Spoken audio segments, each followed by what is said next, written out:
Order! Order! You are an incorrigible delinquent at times. Behave yourself, man!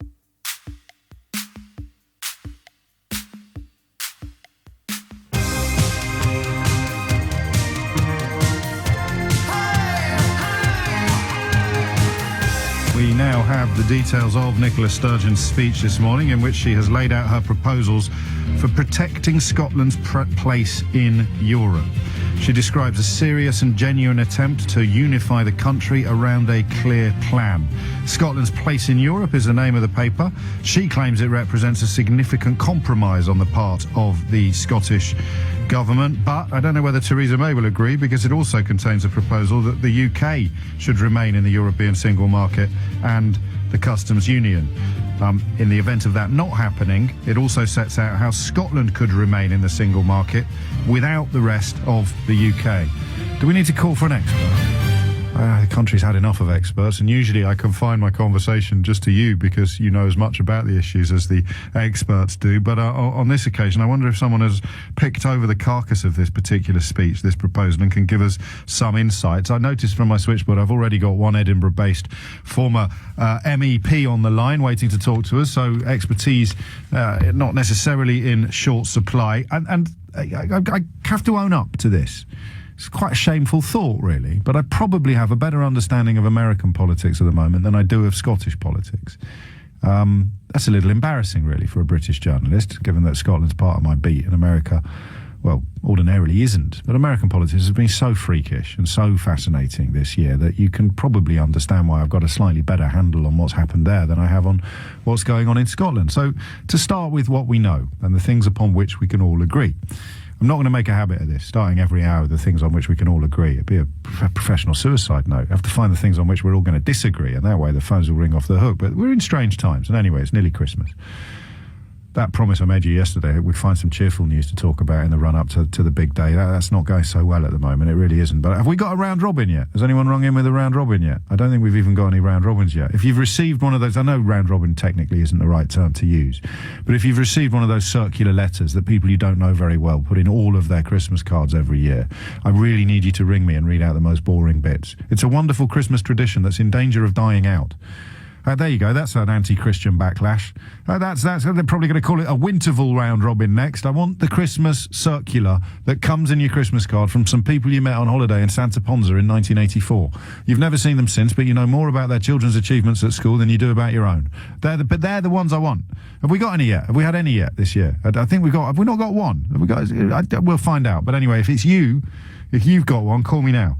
And share the details. I keep a couple of phone lines free for that. The rest is for Scottish politics, because part of my admission that I don't have a proper understanding of Scottish politics is, of course, a plea to you to call me from Scotland and set me straight. What is Nicola Sturgeon up to? Because the things on which we can all agree begin with the fact that regardless of the result of the last referendum on Scottish independence, the Scottish Nationalist Party exists first, last and always as a vehicle to promote and achieve Scottish independence. So quite a weird anomaly, really, to think that losing the referendum has seen the party move to its most powerful position ever, due largely to Labour packing up and quitting the field altogether. The Conservative leader in Scotland is a very, very impressive politician, Ruth Davidson. It's not often that you hear me say this with politicians that I've interviewed, but she's got it. She's absolutely got it. She can sort of bring that mixture of steeliness and charm into a room, into an interview that is very, very, very rare. Labour absolutely doomed north of the border, it seems to me. So that's all I know. So because the Scottish Nationalist Party is dedicated first, last and always to Scottish independence, you can't help wondering, as an Englishman, whether or not this plan today, launched at Bute House in Edinburgh, is exactly as it appears to be on the surface. I hope and expect that the UK government, in considering these proposals, will demonstrate the same flexibility and willingness to compromise. Well, I don't think the UK is going to stay in the European single market. I really don't. I think the determination to punch ourselves in the face is far from over. And, of course, once the bruises start forming, the people that encouraged us to punch ourselves in the face will find something else to blame the bruises on. That's all in the future. The customs union? Again, it's far from guaranteed, which means that there is a real possibility she'll seek somehow to establish Scotland in the single market and the rest of the country out of it. Who knows whether that's even possible? 0345 60 What do you think Nicola Sturgeon is up to? It's not my most sophisticated or indeed nuanced of questions, but it's the only one I've got, because I'd really like to know. What is she up to? What do you think the plan is here? And if, like me, you're not sure, can you conceive of any circumstances in which Scotland could remain part of the single market, but England and Wales wouldn't be? 0345 60 I think one of the moments I realised which way the Brexit vote was going to go was during a conversation I had with a lovely bloke in Norfolk who was manning the Leave stall. And I said, do you know what's going to happen in Northern Ireland? And he said, what do you mean? And I said, well, what's going to happen to the border? Because the Republic of Ireland's not going to leave the European Union. If we vote to leave, Northern Ireland is going to have to leave the European Union. What's going to happen to that border that, blood has been shed in dismantling? And he was a lovely old boy, Panama hat, the whole shebang, just what you'd expect to see by the seaside in Norfolk. Oh, don't worry about that, old boy, it'll all come out. And I said, well, that's kind of what the last round of terror attacks in this country were about. We're about Irish politics, Northern Irish politics. Have you not got any idea at all what's going to happen to that border? Are we going to put the border back up? I've got family in Ireland. I'd just like to be able to tell them. They keep asking me questions. What do these campaigners have to say about that? Oh, don't worry about that, old boy. We'll be absolutely fine. I said to Mrs. O'Brien on the way home, lovely boy, lovely fella. But that's the way the vote's going to go.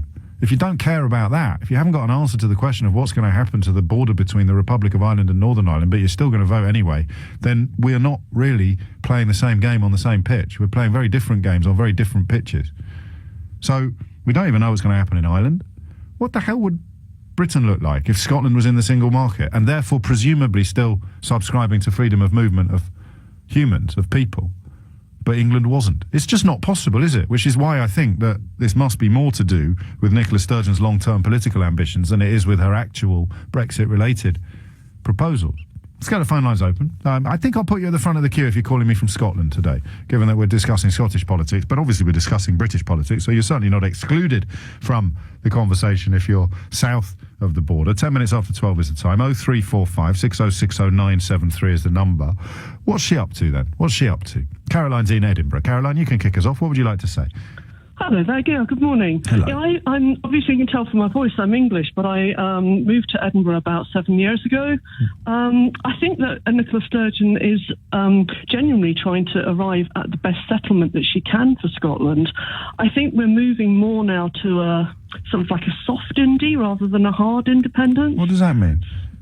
That through the Brexit process, they hope to repatriate more powers to Holyrood instead of just taking it through into the Westminster government. Because she can keep pointing to the 62% vote to remain. It's very hard politically to see how you argue with that, given that Scotland is already devolved in large part. And if you look at where the majority of opinion in Scotland is, which obviously you've got the polls at either end, you've got people who want independence regardless of anything else, and you've got people who are diehard unionists. Yes. But the majority of people in the middle are don't really have any sort of loyalty to the union just for itself. I think if it could be proven that Scotland would be economically more successful outside of the UK, we'd go for it tomorrow. But the truth is we probably wouldn't be. So they want, if you like, a lighter version, a soft version of independence where more and more powers are devolved to Holyrood and we can take control over things here. Without having that sort of hard break from the UK. But I think that's what she's genuinely. So you think she'll row back on the single market? Then it's a negotiating ploy. Well, now you're getting into beyond my ken to know. Well, it's beyond everyone's ken. That's the most fascinating thing about it. We can't really because I could sit here confident. Hang on a minute. Hang on a minute. I'm as confused as you are. So just let me get this out before it sort of falls apart under scrutiny. But I could sit here confidently and say there's no earthly way Scotland could stay in the single market and still be part of a post-Brexit United Kingdom. And I think I'd be on fairly thick ice with that until I sort of remember. I know Ireland isn't part of the United Kingdom, but if they're not going to have a border there and they've got freedom of movement of people in Southern Ireland but not in Northern Ireland, then Why do we get so hung up on these things about hard borders? There are hard borders with the EU all over the place. Yeah, but you have to pretend that there aren't. Why do we get so hung up about whether there's a hard border or not? Because it's the definition. I mean, it's the easiest way to appeal to jingoism and xenophobia is to look at Donald Trump. It doesn't apply in the rest of the mainland Europe, does it? Where they have hard borders with countries who are in and aren't in. So I don't get that one at all. No, nor do I. But anyway, these are questions that are both perhaps beyond our ken. You quite like the cut of Miss Sturgeon's jib. I'm very impressed with her. I think she provides the most effective and clear leadership in the UK at the moment. Any way back for Labour north of the border ever? Hard to see how. I'll tell you what, you could swap north of the border for south of the border and ask the same question at the moment. I mean, why would you really? I mean, I think, what can you appeal to? I just don't get it really. No, why? All of which serves as a lovely introduction for the first caller who'll be up after the travel news, who is himself a former Labour MEP. So it'd be interesting to hear what Hugh Kerr has to say. Thank you for ringing in, Hugh. I'll be with you momentarily. 0345 6060 973 is the number that you need. I've received a round robin. It's a vintage one, but it's on Twitter. I kind of want you to ring in and read bits out. It's not good enough just to send in the copies. It's a rather charming Twitter account, Me Old Vintage China. So please give us a call, 0345 6060 973. Read out the most boring bits. If you don't want to do that, then I suppose I can do it myself, but it's so much more fun when you do it. It's from your aunts in Australia, and you're right, it did make me smile, but I want to hear it. I want to hear it from the horse's mouth. The time now is 12:15. Incorrigible FCA tells us that the possibility of creating a defined EU customs zone, for example in Sunderland or the city of London, is actually under debate, so why not the whole of Scotland? And for me, the question actually would be about freedom of movement. That doesn't necessarily go with the customs zone, does it? But it does go with the single market. And as I understand Nicola Sturgeon's speech today, it sets out how Scotland could remain in the single market without the rest of the UK, which leads me to wonder what she's up to, and you to tell me on 0345 6060 973. Hugh Kerr is here. From Edinburgh, former Labour MEP. What's she up to, Hugh? Well, Nicola's got a strategy which I think is quite sophisticated. I think she's taking Scotland forward in stages. Clearly, the referendum has lost on independence by about 10 points. Actually, not that big, 45 to 55. So she's got to move the nation forward, essentially, to realise that actually, if we do want to take control of our own affairs, we probably will have to have independence. The Brexit vote obviously opened the question again, and this is her stages of doing it. And what the suggestions are this morning, I was watching the press conference with her and reading the white paper. She's suggesting the notion that Scotland could have a differentiated relationship to Europe than England, which can include access to the single market and freedom of movement from people to and from Scotland. Now, did you raise quite rightly the question of the border between the north and the south of Ireland? That's not going to come back to a hard border. I mean, the commitment's been given by Theresa May and her government that there's not going to be a hard border in Northern Ireland. So in a way, and of course, but we don't know what sort of border there is going to be. I know I'm getting a little exercised by the vocabulary of Brexit, hard and soft, and this and that and the. I mean, what's the opposite of a hard border? A soft border or no border? Exactly, or no border at all, which is what there's been in Ireland, of course, for many years. But probably isn't going to be able to. That's not going to be sustainable, is it? No border at all between an area that has free movement of people and an area that doesn't want it. Well, actually, a province that belongs to a country that doesn't want free movement of people anymore. I think it can continue. I mean, what Nicola was arguing this morning is obviously goods coming in. They're indicated that for Scotland, they're subject to the rules within the EU, the freedom of movement and so on. If they're indicated they're going from Scotland to England, then there may be different requirements if England is no longer in the single market and Scotland is. We don't quite know, of course, because she won't tell us what the objective of England in relationship to the single market is. But I think the truth is actually, although Theresa May has said she will consider these proposals carefully, I think the reality is they will be rejected because actually, if you think about it politically, people in London will then say, well, come on, if Scotland voted to remain, actually London voted to remain by an even bigger margin. Yes. Why can't we have the same relationship to Europe? And Sadiq Khan has already said this, I think. Oh, hang on. We've got enough complicated stuff, Hugh, to be cracking on with without worrying about independence for London. Can you conceive of circumstances, though, in which you would have Scotland in the single market and therefore welcoming of free movement, and yet a post-Brexit Britain where we've rejected... I mean, we're short of building another wall, doing a Donald Trump, I suppose.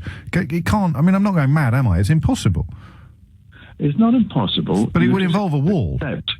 Well, it wouldn't involve a wall. You just have to accept that there would be some leakage, as it were, from Scotland into England, both of people and of goods, which had come in via the single market.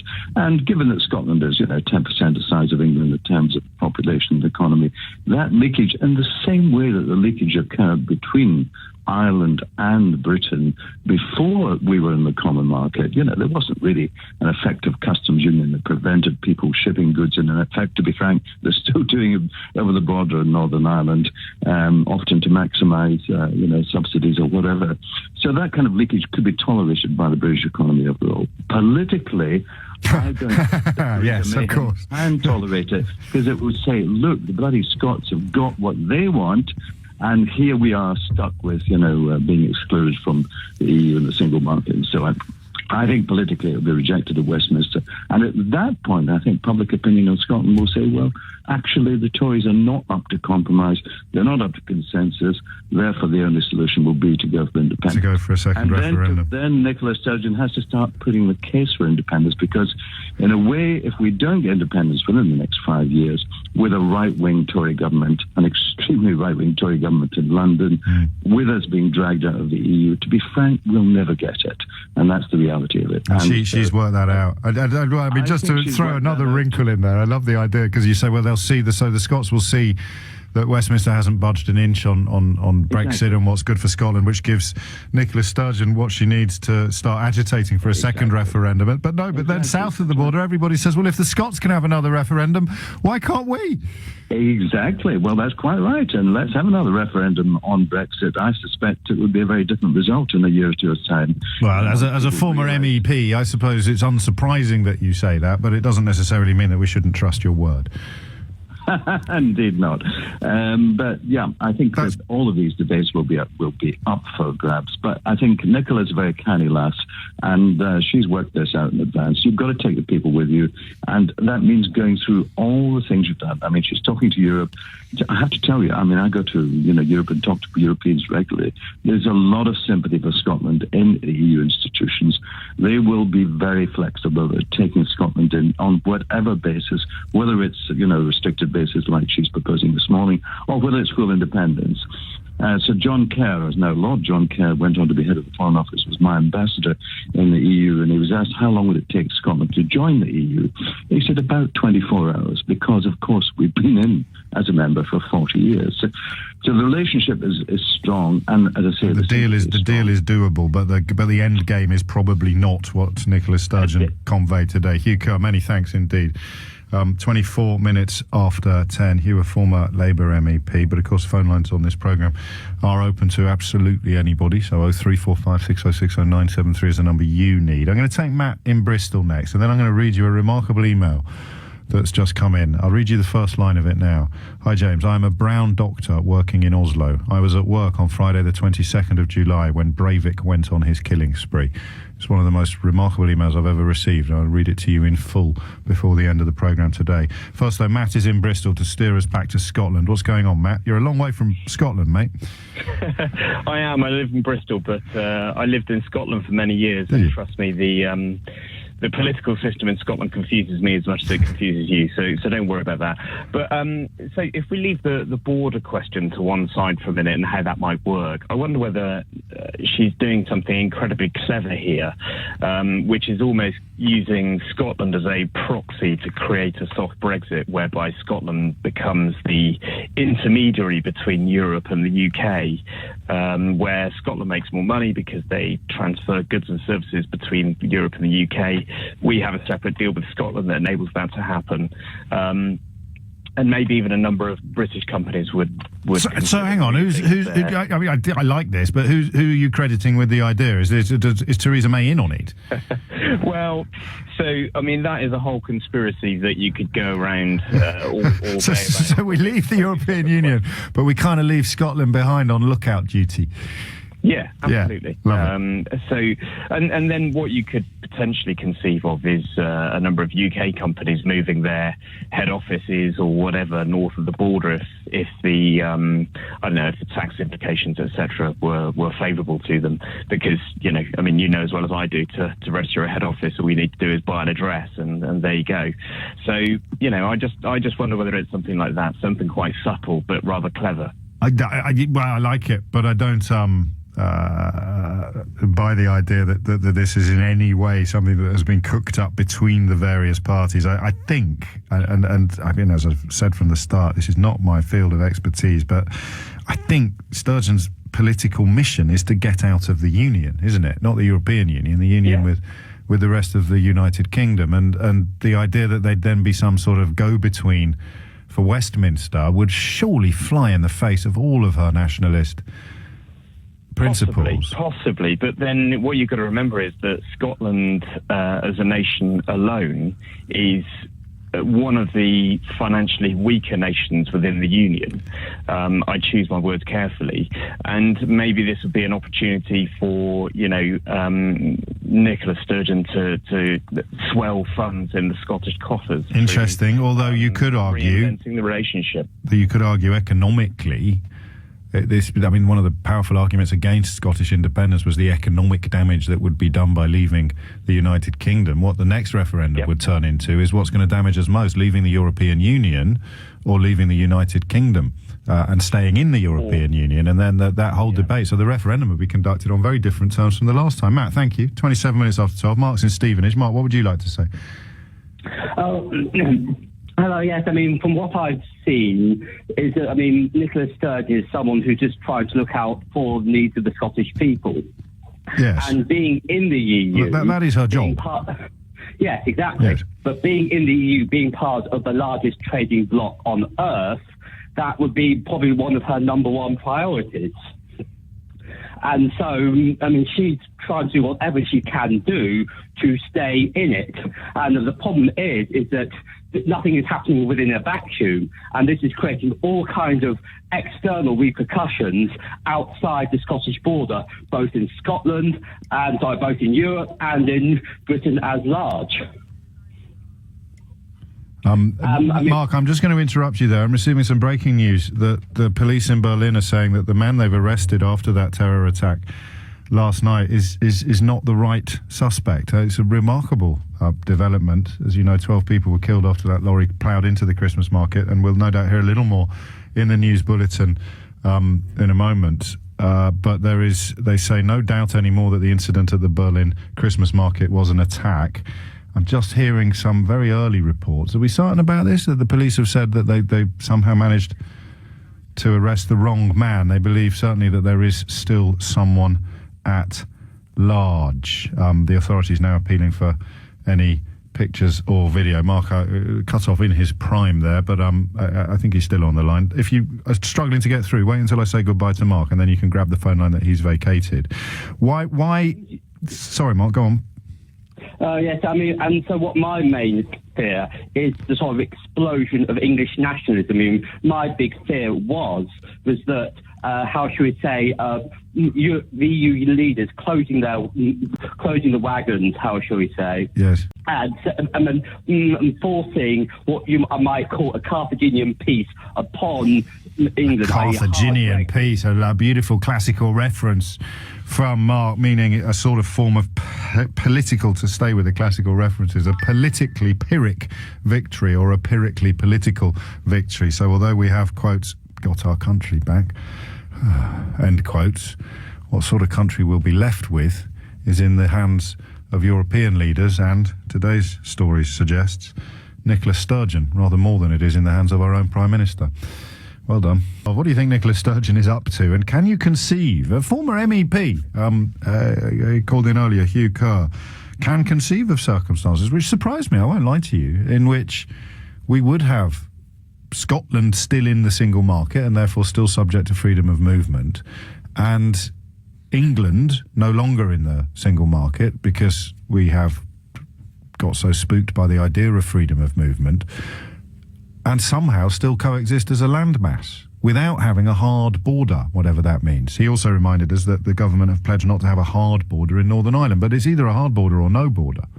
It's very tempting for politicians to pretend they don't understand that distinction when they talk about controlling our borders or building a wall or getting our country back. How would Britain look if Scotland stayed in and the rest of us still had to leave? 33 minutes after 12, 0345 6060 973 is the number that you need. There are a couple of phone lines free now. I think we've got our first round robin of the season on the way as well, and I must read you that incredible email from,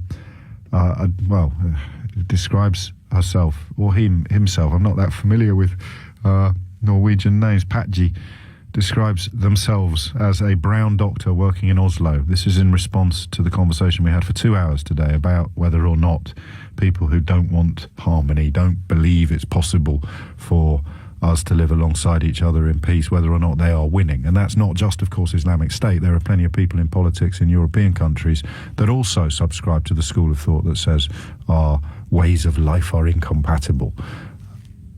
Back to Scotland, though. Simon's in Fulham. Simon, what would you like to say? Well, what I was going to say, Mike, was I don't necessarily think... Mike, that's a new one. Go on. James, that Brexit will actually happen. Because I think what's going to happen is that, according to what I've read, is that Michel Barnier is going to play hardball. There will be no transitional arrangements agreed until the divorce settlement is agreed, i.e. the 60 billion, etc., that they feel we're due to pay, for pensions, liabilities and so forth. And while we resist that, bits of our economy will be falling off because the banks are not going to accept this level of uncertainty. You're an enemy of the people. Well, but they're going to be starting to move to the continent, and great holes in our tax base will be blown. So, Project Fear, load of old nonsense. You've got to stop listening to the experts. This country has had enough of experts. No, I know all that, yes. But the point is this, that it's really, the City of London pays 10% of our taxes. So, if we lose even tens of thousands of bankers, highly paid bankers, that would be like losing the north of England in terms of the effect on our tax revenue. All of this was explained before the vote, and the vote went ahead anyway, so people are prepared to take their chances. Yeah, but if they're going to see bits of the economy falling off the cliff during negotiations, I think they're going to start to get frightened and realise that they're not going to have such long lives. Well, this okay then. Then you can. More brutal lives. So this is where the plan is, whether it's intentional or not. Nicola Sturgeon sets out what she wants from Brexit. The government in Westminster can't provide it. Nicola Sturgeon uses that to mobilise for a second referendum on Scottish independence. People south of Hadrian's Wall, which isn't the border, I know that. People south of the border between England and Scotland then start agitating for a second referendum as well, because I don't see how they could pull out a Brexit without having another referendum. Do you? No, I don't. But I think when people actually start getting frightened, I think they're beginning to be, and realising that this is serious, and we could really, we're not exactly... Well, it depends what they're more frightened of, I suppose. Are they more frightened of immigration, or are they more frightened of economic collapse? And I wouldn't want to put a bet on that in 2016. I would have done happily at the beginning of the year, but at the end of the year, I don't care how poor I am as long as there aren't any, Muslims coming here or Polish people. I don't agree, James. I think it's said that the majority of people who voted for Brexit said there was a few pounds that we got worse off, they would change their mind. And the outliers, I think they said they were prepared to lose a princely £100. Yes, no, I've seen that. I've seen that research. I've seen that polling. But I think it's been a year in which we recognise that what is on the record and what is actually going on in our emotional hearts can be two very different things. I don't know. I'm just thinking out loud. Simon, your phone line went a bit funny, so I'm going to crack on. I'm going to crack on to a wonderful destination. Caroline is in Hornchurch. Caroline, what made you pick up the phone? Because I thought on a sad day you need a bit of light entertainment. I know how much you like your Ryan Robin letters every Christmas. Well, my cousin has surpassed himself this year. I rang you on previous years, but this one... Ding dong merrily on high. This is his best. Come on then, let's do it. He lives in California, and he's sort of telling us about trips into Las Vegas, to New Orleans, how he's painted his house. But and he's doing aqua aerobics as well now. Yeah. But I think the bit that you're going to like is May is the month we hold the annual Basset Hound Spring Games, and we always volunteer to work the barbecue booth. This event is our biggest fundraiser. It is a lot of hard work cooking over charcoal, especially in 80-degree temps, but rewarding for the hounds. The event is. Hang on a second. My son is making a noise. No, it's all right. You take your time, Caroline. You tell him to shut up, will you? You're on the radio. Liam, be quiet. I'm on the radio. Thank you. Carry on. The event is attended by hundreds of visitors and basset hounds, but often outnumber the owners. Some own 3 to 4. Oh. We owned one for 16 years, and she was the most adorable dog we ever had. Never went a day without making both of us laugh. The games are hilarious and include competitions such as the best of howls, obstacle course, longest kissing of hound with its owner. That turned my stomach a little bit. Holy moly. Treat tossing, where owners throw treats to their hound, and as long as the dog catches it, the owner takes one step back. Fantastic. The dog must remain sat, and so it goes until there is only one champion. Last year, the winning distance was 28 feet, quite a feat for a hound. Then there's the longest ears competition, the longest hound, best of show, and while all this is going on, there's a mass of vendors selling hound crafts, T-shirts, photo booths, nail clipping, etc. Nail clipping? Oh, clippers. Nail clipping. Yeah. No, clipping of the dogs, I suppose. Oh, yes, I see. We collected over $20,000 on that one-day event, so well worth the effort. But I couldn't stop laughing. As soon as I got it, I thought I must have James. I'm so glad you have. You've kicked things off. Now we've broken the seal. Hopefully others will find the confidence to come forward and share their round-robin details. What intrigues me most is they haven't got a basset hound anymore. Did I get that right? No, the dog died. Yeah. But they've got a couple of other rescue dogs now. But no basset hounds. They just go to the... They just go anyway. Basset hound. What's it called? The festival? What's it called again? The Basset Hound Spring Games. Right. It's in California. That's our start for 10, ladies and gentlemen. The Basset Hound Spring Games. Can you see Caroline's Basset Hound Spring Games and Razor, I don't know, Uncle Albert's bunions, or some child you've never met's exam results? That's what we're looking for. That's wonderful. Christmas, I now feel like Christmas is coming, Caroline. I knew you'd love it. I couldn't stop laughing. I couldn't wait for when I was going to be around to ring you. So. Right, go and give Liam a clout as well. Go and give Liam a clout around the ear, all right? Happy Christmas, Joe. Happy Christmas to you, Caroline, and damn that anti-Christmas backlash. Bring it on, I'm ready for you. Run at me, anti-Christmas backlash. 20 minutes to 1 is the time. If you've got one of those, you know what to do now, and you know why we do it. Annie is in Edinburgh. Excellent. Another Scottish call. What's going on, Annie? What's Mrs. Sturgeon up to? I think maybe you're being slightly simple in your review. Would not be the first time, Annie, and that's why you're here, to complicate things. Yeah. Well, it's a very complicated situation that we've put her in, because she genuinely is trying to find the best solution for the people of Scotland. So we voted to remain in the UK. Yes. Then we voted to remain in the EU. Well, and she's like, well, what do you want? This is an impossible place you've put me. Well, Scotland voted to leave the EU. No, we voted to remain in the EU. I got. You're absolutely right. You're talking about Scotland. Scotland voted to leave, to stay in the Union and to stay in the European Union. So you can't have both. This is the only solution she can do. She's genuinely listening to the people of Scotland and saying, well, this is my only solution for you. If you want to remain in both, here's what I can do. But I'm sorry, this is the best I can do for you. Hang on, I think I kept up with that so far. How dare you call me simple? I was all across that. I said simple in your review. All right. I don't think she is although the SNP are for Scottish independence, she genuinely does listen to the people of Scotland and wants to do what they voted for. So until they vote for independence, she will keep us in the UK. What do you think she is... I mean, this plan is unlikely to be agreed to by Theresa May. Of course. So what happens then? Well, then it strengthens her case for independence. It does, doesn't it? It strengthens all the yeses. But, do you reckon she could carry it, a referendum? I mean, all things being equal, and none of us having crystal balls, do you reckon she could? It's difficult. The EU referendum's definitely split Scotland in 4. So what we say now is that Scotland's split in the yes-yeses, the yes-nos, the no-nos, and the no-yeses. It's like Donald Rumsfeld's known knowns, known unknowns, unknown unknowns, and unknown knowns. Yeah, so we're split in 4. So it's a hard job to try and unify. And it would be a question, partly, it would be a question of prioritising. What do you feel more passionately about? Which union do you feel more passionately about? Whether that feeling is negative or positive. That's what it would all boil down to. And as myself, I'm a Scottish independentist, but I definitely feel more European than anything else. Like I have I have an immigrant boyfriend. All my friends are immigrants. So you're no then? I'm a yes. I'm a yes. What? So I'm a no. I'm a no yes. So I want to. You said I was simple. I want to have an independent Scotland that is in the European Union. Yes, and do you think that's what Nicola Sturgeon wants as well? She does, because that's what's best for Scotland. What are the no-nos like then? What are the people that want an independent Scotland out of the European Union?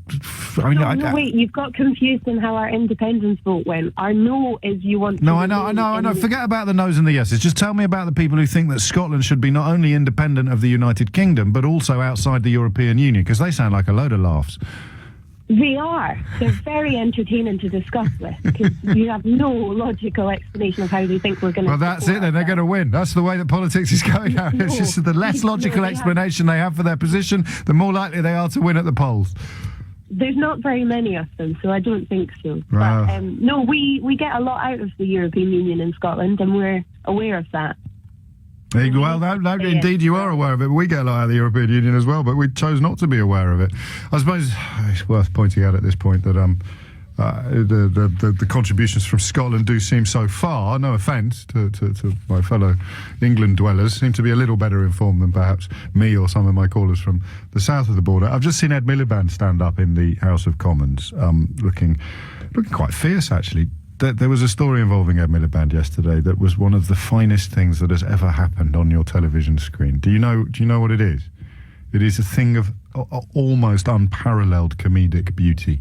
And if you missed it, then I promise you will chuckle after the travel news when I tell you what that story was. In fact, I'm going to back my comic timing and delivery on this one and say even if you know what the story is, I should at least be able to raise a smile. And then on a much more serious note, I will read you that full email from the doctor. Describes himself as a brown doctor who was on duty the night that they started bringing Anders Breivik's victims into the hospital in Oslo. It's a response to the conversation we had in the first 2 hours about whether you choose hope or hate in the context of the West's future. It's 12:45. Back to the phones and the Scottish situation in a moment, but first, I'm just going to read you this. Without any comment on it, I just want to share it with you because Pat G has felt compelled to send it to us after listening to our conversation in the first couple of hours about how you respond, if that's even the right word, to events like the one in Berlin last night. And the question I asked very reluctantly, which is whether or not the people who hate harmony, the people who don't believe we can live alongside each other, are now winning. Hi James, I am a brown doctor working in Oslo. I was at work on Friday the 22nd of July when Breivik went on his killing spree. I was on call for the labour ward. We had to clear the postnatal wards to make space for the casualties. We had to do our utmost to avoid using the anaesthetic teams that were on standby for the rush of casualties that we expected. When the first reports came in about Utoya, there was talk of 25 to 30 being dead. It was assumed that there was a bunch of Johnny Abduls rampaging around with machine guns. Reckoning on a 3 to 4 wounded from every one kill, we assumed that there would be over 100 casualties coming in fast. But there was only a trickle. Then we understood that there was just one person doing the killing. That is when I began to think of the alternative. That's the alternative to it being a bunch of what Patchy describes as Johnny Abduls, i.e. Islamist terrorists, is what she or he means. That is when I began to think of the alternative, that this was the action of an unhinged Norwegian, either that or a paid foreign assassin, not foaming at the mouth terrorists. Both myself and my senior on call are foreigners here in Norway. I remember the palpable relief we shared on hearing that this madman was a white Norwegian. We agreed that we both did not know how or what we would face the next day if the killer had been visually foreign.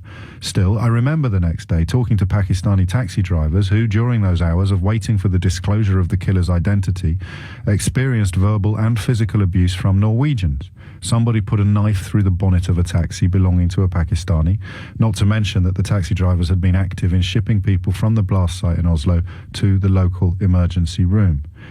We only performed one operation that evening in the end. A woman was bleeding profusely after delivery. I remember asking the anaesthetist about the state of the injured people, the kids collected from Utoya. There had been lots of head and chest shots. Breivik, it seemed, had especially revelled in blasting away the faces of those dead victims who were not white. It was a sickening night in so many ways. There was one uplifting moment. A woman was in extreme pain during labour and had requested an epidural. She was explained about the situation and that the anaesthetists were very busy with wounded youths. The woman replied that if there were others suffering from being shot to pieces, then she would forego the request for pain relief and tough it out. And she did, bless her. I felled some tears on her expression of empathy for her multicoloured fellow humans. All my best, Patchy. I said I'd offer that up without comment, and I have. But thank you very much indeed for sending it. Time now is 12:52. The Ed Miliband story that I suggested would put a smile on your face is an absolute classic. In this business, we have something called stock photos, right? Which is sometimes posed for by an agency. Sometimes it's models have been filmed drinking tea or something like that, and then when they've got a story about tea sales going up or tea sales going down, they pull out the photo of the models, and then you might have a picture of somebody on a bicycle that either has been popped into the photo library or has been staged. Someone's gone out and posed on a bicycle, and you pay a little royalty to the agency every time you use it. One of the American cable news channels, one of the big American broadcasters yesterday, was doing a story on the flu.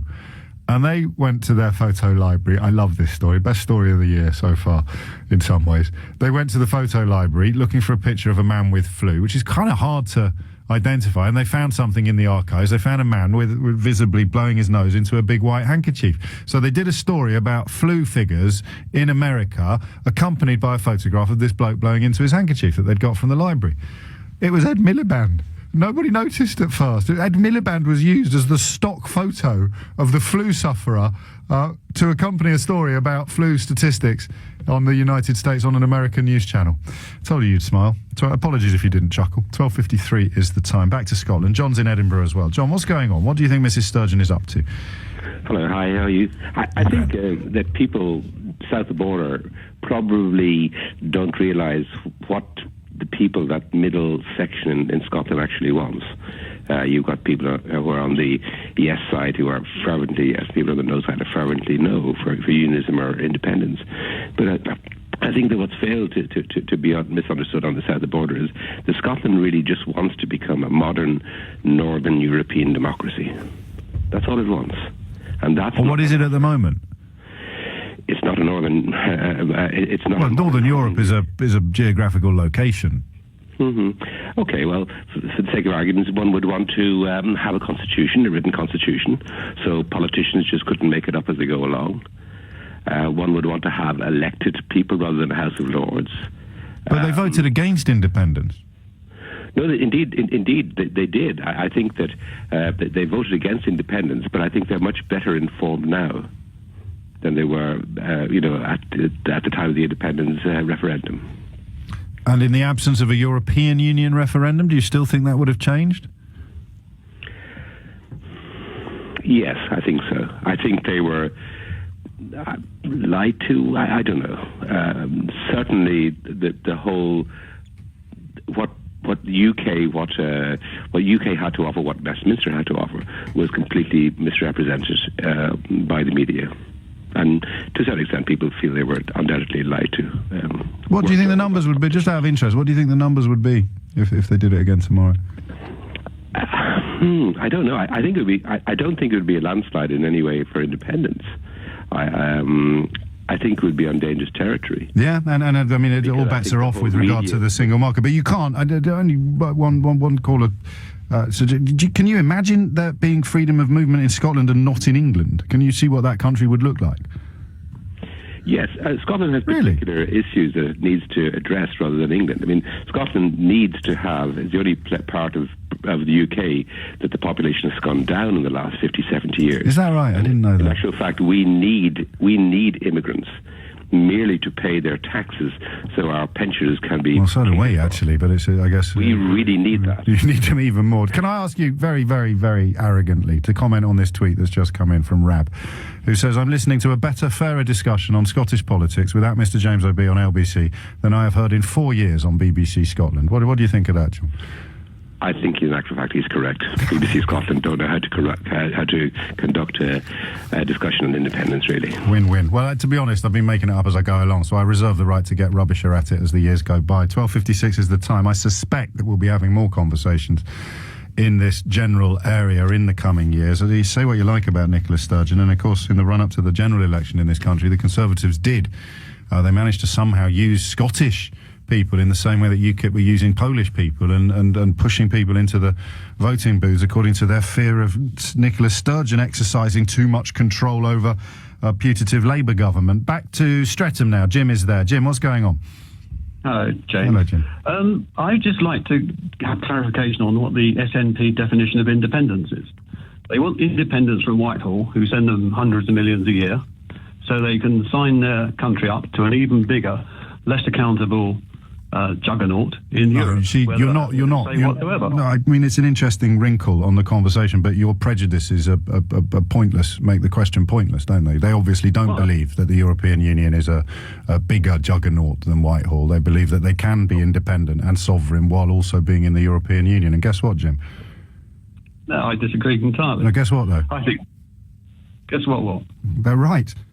It's just coming up to 12:58. You're listening to James O'Brien on LBC, where the events in Berlin yesterday are remarkably, for an end of a 3-hour programme, now even more confused than they were when we began. Sheila Fogarty will be continuing some elements of that conversation. Before that, I'm just going to squeeze in one last word with Matthew at Heathrow. Matthew, I'm giving you 44 seconds. Don't spoil it. OK, James, I'll be quick. Well, I'm a UK Remainer from England, and we're all part of the UK, and I think Nicola Sturgeon is just setting out what she wants to do when Article 50 is not when the Supreme Court rules that they've got to go to Parliament, and she's setting up the rule what everyone should discuss it in Parliament and to go for a soft Brexit to make it work. Who wants a soft Brexit, Sturgeon or May? Well, I think Sturgeon wants a soft Brexit. I mean, we're all part of the UK. Well, she doesn't want a Brexit at all, Matthew. I genuinely think that's true. I appreciate that we're living in an age where it's incredibly difficult to take politicians at their word, but she's got, 62% support for no Brexit at all from her. That's a lot more people than vote for independence. It's a lot more, bigger percentage than vote for the Scottish National Party. So watch this space. That's it from me for another day. Stay safe.